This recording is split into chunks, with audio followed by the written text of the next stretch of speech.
Should I do TikTok for beauty brands? Should I do email marketing for e-commerce businesses? Should I write blogs for software businesses? Which service do I choose, and which niche do I want to get into? Yo, if that sounds like you, this video will be your answer to just that. So how do you figure out what is your niche and what service to offer to clients, especially if you're a first-time freelancer? Here's a quote that Naval Ravikant once said, and it really hit me, and I think it'll hit you the same. When you're trying to figure out what you want to do, what you want to find is something that feels like play to you but looks like work to others. In other words, you can't just do anything, right? Like if you just play video games all day, obviously it looks like play to you and it looks like play to others, so therefore because other people will do it and everything, you're not going to get paid well for that. But if you're doing something that feels like play to you but looks like work to others, chances are other people don't want to do this stuff and they're more than happy to pay you to do it. So what does that mean? So let me give you some context about how I use this philosophy to figure out what my niche is and what service I wanted to offer. At first, when I was doing freelance marketing, I was doing content marketing. I was like, yes, I love content. Let me do all of content marketing.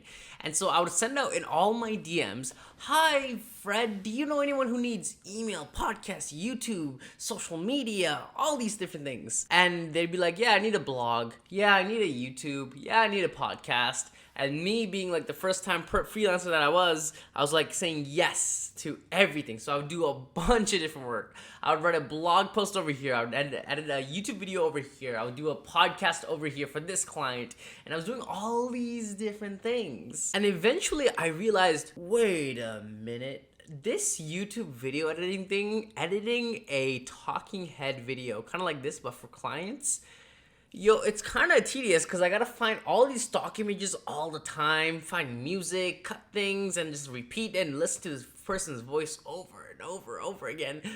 And I realized, okay, this is actually very tedious. I do not want to do YouTube videos anymore. So with that specific client, once I was done the last video for him, I was like, peace, like I am not doing this ever again, get it off my plate. And as for another client, I'm editing podcasts, and I was like, okay, cool, I had my own podcast in the past, I can edit them. And so as I kept editing podcast, I realized this is kind of boring because sometimes they're like monotone clients, and so they're talking and interviewing people over a Zoom call and the audio looks bad, and then they just boring and it's like an hour long and you got to keep listening and cut off some of the ums and the awkward gaps and everything, add an intro, maybe a sound effect here and there, and it just felt like a very tedious thing. And so I stopped offering podcasting as a service, and then I was doing blogs, and I was like, okay, blogs aren't too bad. And to be honest, they weren't as bad as editing videos or podcasts, but at the same time I was like, okay, I can write blogs and all that, but like, I don't know if this is where my heart really is. And then I started doing email marketing. And I kid you not, there's just something about writing a very persuasive email, sending it out, doing A/B tests, optimizing, getting those numbers up, creating a nurture campaign where you strategize based on where the customer is at in the buying journey. Like, I love that stuff, right? I love creating email campaigns, writing, like, it was just so for me. In fact, email marketing is literally the reason why I got into digital marketing. I remember when I first wrote an email campaign for my career coaching business way back in the day, I look so forward to like writing emails. I didn't care about the business. I just wanted to write an email and grow an email list. Like that's literally what I would do after work, just writing really persuasive, fun emails and doing copywriting. And so someone can look at email copywriting and think, oh my God, that looks so boring, so tedious. Oh God, right?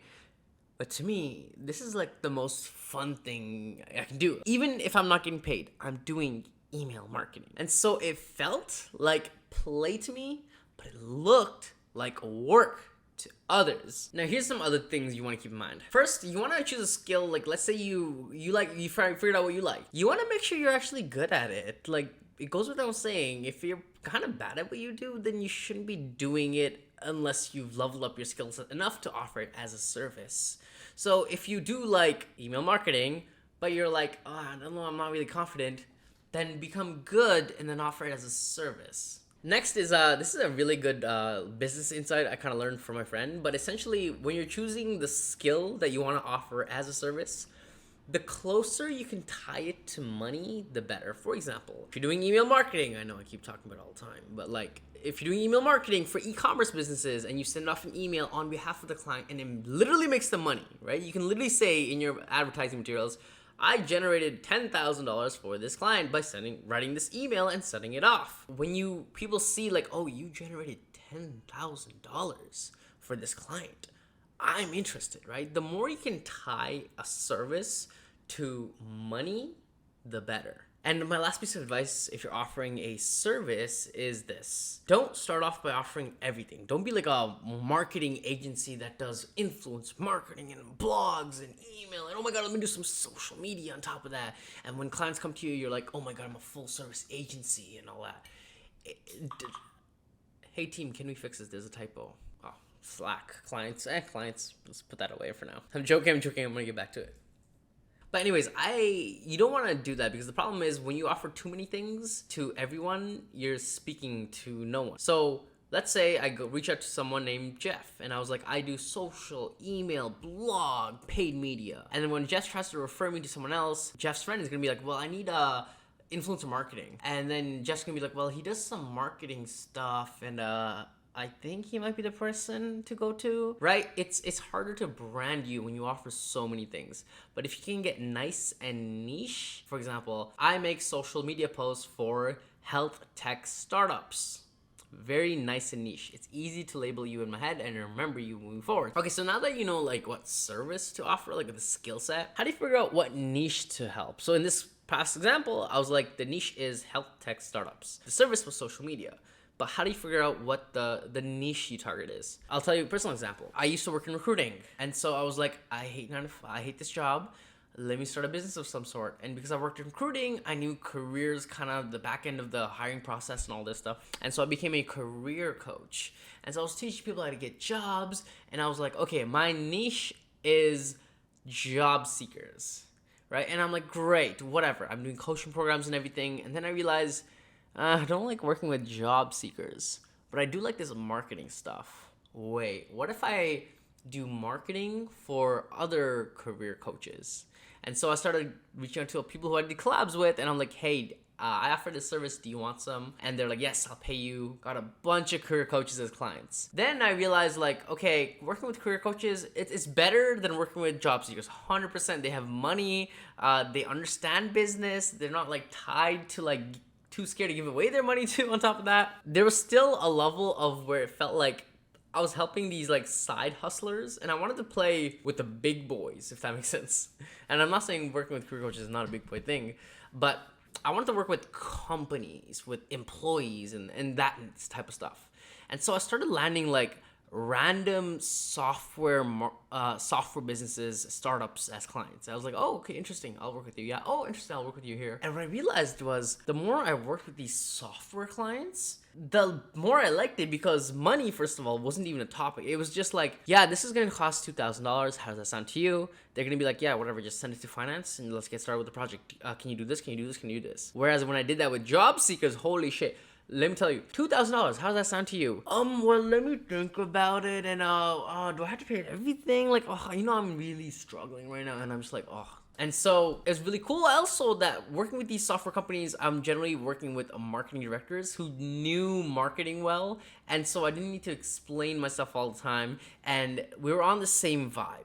I actually started liking it a lot more. And then later on, I realized this is the niche that I definitely want to double down on. So that's how I figured out what my niche is. What about you? I'd recommend you start off with something you generally have an understanding for.